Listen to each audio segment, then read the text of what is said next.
The final act of Pep vs Klopp in the Premier League fittingly ended in a stalemate, as both sides went back and forth for 90 minutes. But what tactics did these legendary managers use to try and wrestle control of the title race?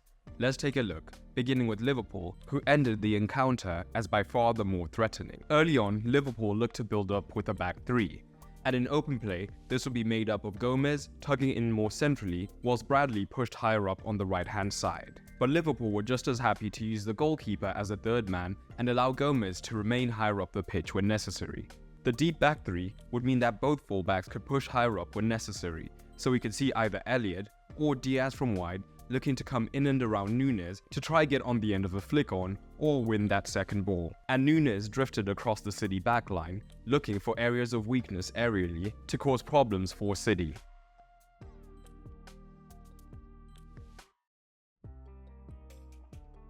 But when Liverpool were in the ascendancy and getting phases of more controlled possession, they looked to take advantage of City's 4-4-2 press, which was quite weak throughout this match. Much like we often see City do, Liverpool built with the back three themselves and a midfield box, as McAllister and Endo would be the deeper pivot, while Szoboszlai and Elliott were higher up between the lines, which saw Bradley push higher up to provide all of the width on the right-hand side. This caused massive issues for City, as they were 3 versus 2 down in this region, but we could also see Bernardo, energetic as always, looking to push higher up to make it a 3 versus 3. Or even if he wasn't quite pressing the backline, he would still look to push onto one of the pivots, which could be effective if City had their angles right, as it would be difficult for Liverpool to progress centrally. However, there was major danger when Liverpool did get onto the ball, and Endo was fantastic throughout the match in possession, keeping a calm head. So when we saw scenarios such as this, Rodri would be heavily isolated, and Liverpool could now get between the lines extremely easily. And we saw several scenarios where Rodri would be dragged across the pitch as the solitary remaining midfielder, allowing Liverpool to then attack the far side, getting into extremely dangerous situations.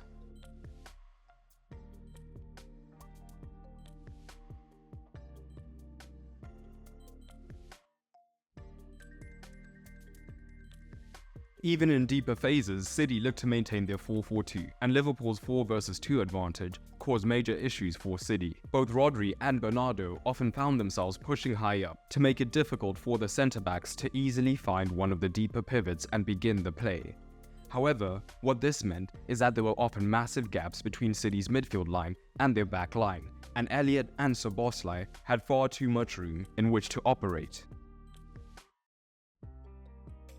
And if they were able to get onto the ball, this would cause issues, as if it was the fullback who came in narrow to try and handle this, Liverpool's own wide man would then have the room to look to whip in a cross.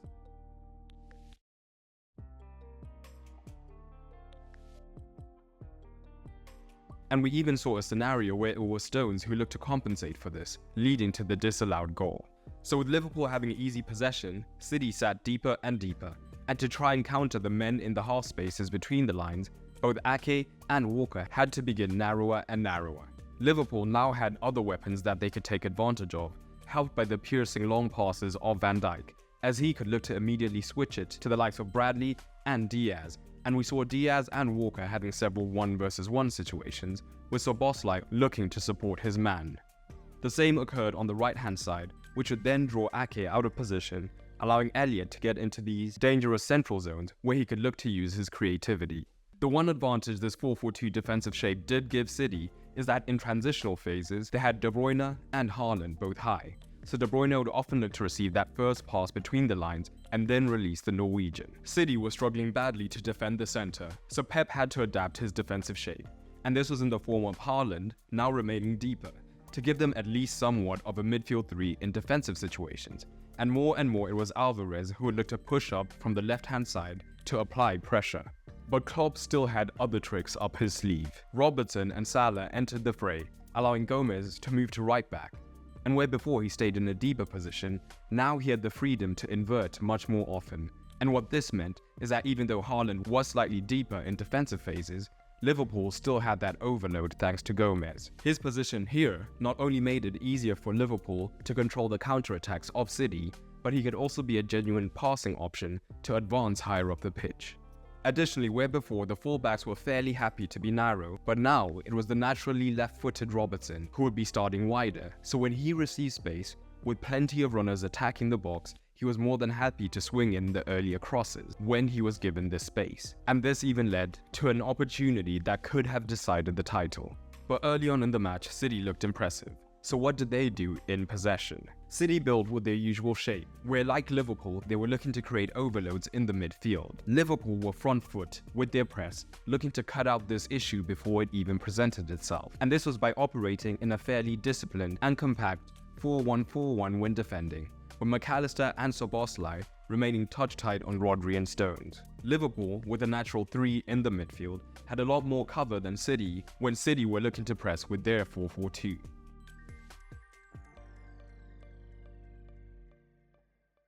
We saw Liverpool at times have success with this, winning the ball back off the pivots and immediately launching the counter-attack. And with the City back three having been fairly wide, there was room for runners to look to attack.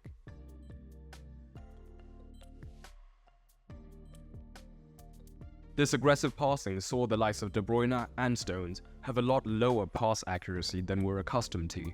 Liverpool's dangerous pressing is the reason that Kovacic had to come on for De Bruyne to give City an extra controller when he got onto the ball in this region, or he was more than happy to drop in to be the third man in order to assist Rodri and Stones with the build-up by giving them a numerical advantage against the pressing too. But this press shape from Liverpool was of course not perfect, as much like City, when their midfielders were drawn higher up into the press, it meant that they were leaving gaps behind. And the likes of De Bruyne and Bernardo were also able to find space between the lines, and then look to combine with their wide men. When the space opened up, Foden in particular would be looking to attack this room potentially left behind by Liverpool's high-pressing midfield, to then come central and combine with the likes of Haaland, Bernardo and Alvarez as they made runs. When defending deeper, Liverpool maintained their 4-1-4-1, with the wingers higher and ready to potentially press the wider centre-backs. Bradley and Gomez would begin much narrower, and City were happy to find their wide men, with Foden being much more dangerous when he got into 1-versus-1s than Alvarez. Once again, these 2-versus-1 scenarios would create the opportunities for the half-space runs from the likes of De Bruyne, as well as the naturally left-footed Bernardo on the left-hand side, and City got into dangerous crossing positions but were unable to find that final pass most of the match.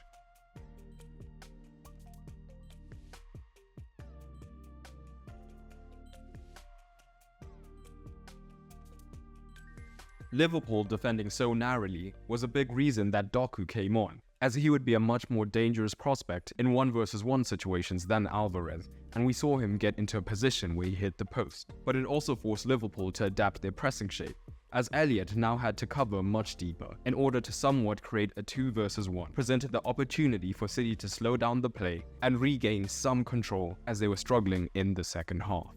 It was another closely contested encounter between Klopp and Pep, but City will be the happier of the two, having been under the cosh for long periods. But I'm curious, who do you see lifting the title this season? For the manager tactical scores, City somewhat faded after a strong start, and their out-of-possession shape left much to be desired, meaning Pep earns a 5. Liverpool were dominant for most of the match, and unlucky not to win, meaning Klopp earns a 7.5. If you like this video, you will love this one, looking at how Klopp and Pep produced the highest quality Premier League match of all time. Click on screen now.